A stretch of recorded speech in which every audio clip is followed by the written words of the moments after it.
দুর্নীতির বিরুদ্ধে তারুণ্যের একতা, গড়বে আগামীর শুদ্ধতা, এই প্রতিপাদ্যকে সামনে রেখে দিনাজপুরের নবাবগঞ্জে আন্তর্জাতিক দুর্নীতি বিরোধী দিবস 2025 উপলক্ষে আলোচনা সভা অনুষ্ঠিত হয়েছে। মঙ্গলবার 11টায় উপজেলা পরিষদ সম্মেলন কক্ষে এই অনুষ্ঠানের আয়োজন করে উপজেলা প্রশাসন ও উপজেলা দুর্নীতি প্রতিরোধ কমিটি। সভায় উপজেলা নির্বাহী কর্মকর্তা জিল্লুর রহমানের সভাপতিত্বে অনুষ্ঠানে উপস্থিত ছিলেন উপজেলা দুর্নীতি প্রতিরোধ কমিটির সভাপতি মোহাম্মদ আবু হেনা মুস্তফা কামাল ও সেক্রেটারি ফরহাদ হোসেন সহ অনেকেই। এ সময় বক্তারা বলেন, দুর্নীতি সমাজ ও রাষ্ট্রের অগ্রগতির প্রধান বাধা। দুর্নীতিমুক্ত বাংলাদেশ গড়তে নতুন প্রজন্মকে এগিয়ে আসতে হবে।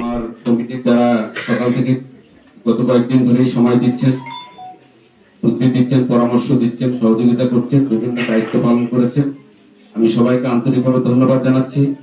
ধন্যবাদ এবং কৃতজ্ঞতা জানাচ্ছি আমাদের উপজেলার সুযোগ্য নির্বাহী অফিসার ইউনুস স্যারকে আমি ধন্যবাদ এবং কৃতজ্ঞতা জানাচ্ছি, যার পরামর্শ, যার দিক নির্দেশনা, যার সার্বিক সহযোগিতায় আজকের এই অনুষ্ঠানটিকে আমরা করতে পারলাম।